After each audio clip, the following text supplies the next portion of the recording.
there's some large kind of ticket items that are still out in the ether being formulated, so everything is not buttoned up yet. But Kristen, come on up. Okay. Oh, yes, Colleen's giving you your packets. Probably the only orange packet we're getting tonight.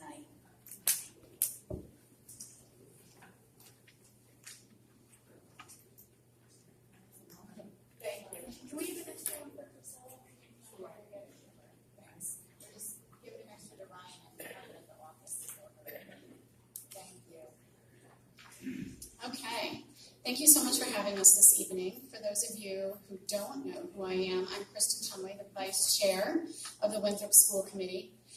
Chairwoman Ginny Geyer sends her regrets for not being here. She is away this week. She's out of state with family. We're altering our budget presentation this year. The school committee is looking forward to presenting the school department's budget to you themselves with the assistance of our department heads and central office personnel. The order of presenters on the second page of your packet that you received. The first page is that colored yellow sheet. So the second page has the order of presenters. Each presenter will take a few minutes to highlight the proposed increases and decreases within their assigned article. They will then answer any questions that you have pertaining to that specific article. Any questions we are unable to answer this evening, we will be researched and answered via email or at next week's meeting.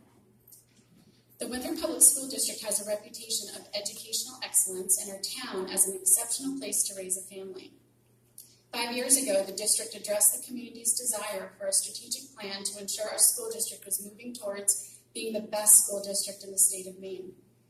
Our mission to create a solid foundation for students that allows them the opportunity to acquire the skills necessary to achieve success in a global world was meant to drive our programming.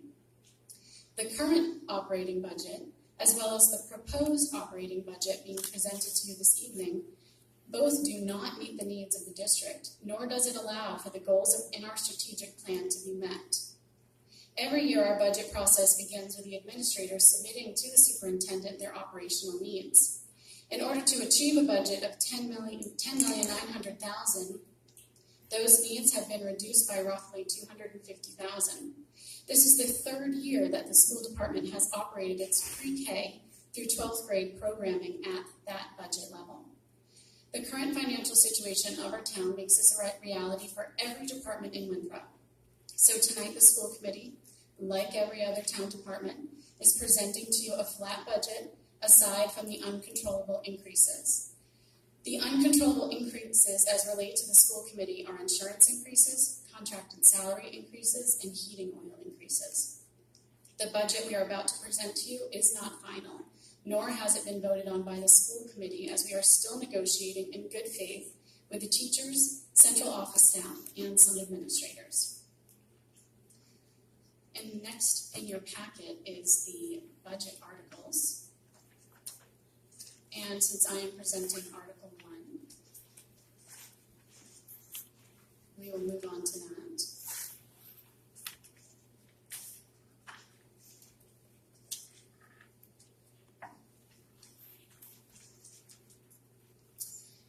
Article 1, regular instruction. Costs associated with this article are for the district's pre-K through 12th grade regular instruction, which includes classroom teacher salaries and insurance, regular instruction ed tech salaries and insurance, substitute teachers, student testing, instructional supplies, books and periodicals, alternative ed program, gifted and talented program, as well as field trips, although there are hardly any paid for out of our regular budget, as most are fundraised and are paid for by PTA or grants. Increases that you will find in this article. Staffing. High school, math position went from a part-time to a full-time position due to enrollment. And also you'll see increases in salary lines as we have negotiated contracts that we have obligations to pay, and we are currently negotiating in good faith with the teachers union. There have been increases to the Maine State Retirement Program to unemployment, workers' comp, health insurance. Our health insurance increased by 8.4%. So those are the major increases that you'll see. Decreases. The grade school, kindergarten, 5 teachers reduced to 4 based on projected enrollment. Middle school, an ed tech for a regular instruction ed tech for reading intervention was sacrificed to keep the English language arts math position full-time due to increased enrollment at the middle school. High school, a half-time regular instruction ed tech was cut. Alternative ed, a half-time ed tech was cut. District-wide, you'll see decreases in Article 1 because we had 5 teacher retirements. We had 2 regular instruction ed techs retire. We also reduced expenditures out of this article, like things that were removed from this article in order for it to for our overall budget to remain flat. We had to remove replacing cafeteria tables. And just to let you know, those cafeteria tables are 20 years old. They're very expensive. The plan was to replace a few at a time to avoid a larger expense at once. This item has been cut out of our budget for 3 years. Other equipment and supplies, whiteboard replacements in our classroom. We reduced pre-K supplies as well as high school supplies. And textbook has been reduced at the middle school by $18,000. So those are the highs and lows, the increases and decreases, what you'll find in Article 1. Any questions specifically about Article 1 regular instruction? I've got one.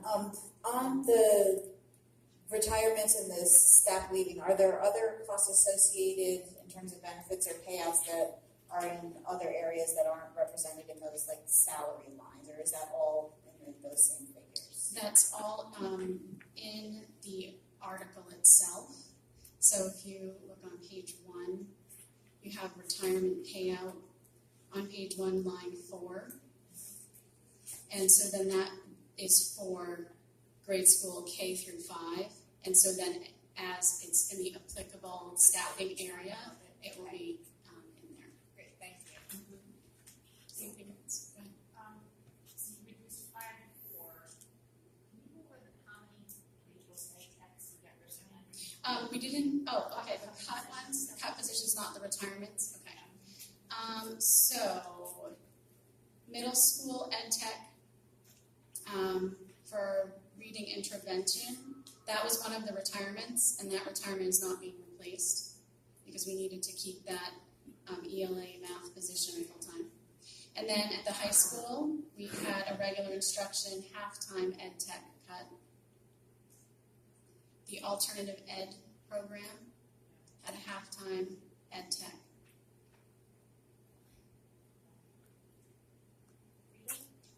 Yeah, just, are you capping all raises at 2%?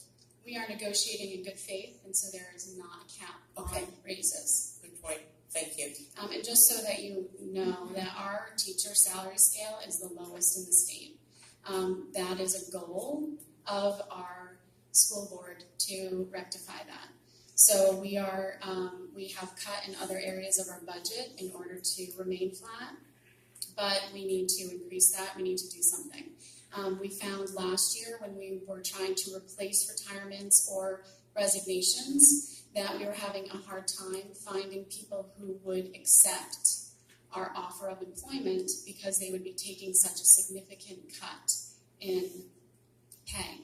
We have some resignations again this year. It'll be our second year that our English position is being filled at the high school level. So there isn't a continuity right now in that department, and that does hurt on that, that programming. Thank you. You made the point that our teacher salaries are the lowest in the state. Where are we benefit-wise in health insurance, dental? Where do we stand in comparison to the rest of the school district in the state? Sure. On that part of it. Sure. So sticking just to regular instruction, our teachers currently contribute 15% to their health insurance. As we are negotiating contract, items are on the table, but I cannot say anything more than that. In our other articles, we have other staff administrators that pay different percentages as well, but I'm not going to speak to those because I'll let the people presenting speak to that. With respect, I ask currently, where do we stand? I Right. understand that you're in negotiations and you can't predict what's gonna happen tomorrow, Right. but currently, where do we stand? They contribute 15% to any dependent coverage, and they contribute $370 towards their single subscriber. Okay, but again, with respect, how does that compare with the rest of the school districts in the state? We provide the union, the state of Maine has a health insurance plan that is offered to all of the teachers and ed techs throughout the state, and that is what we offer to our staff. If you need more specific information than that, then I will have to research it outside of the meeting, because that is all the information I have. No, that's okay. Okay. So do you need more information than that? No, I'm fine Okay. for now. Any other questions on Article 1 while we've got Kristen here? Okay, so next, Article 2, Special Education, and our director will be presenting that for reading.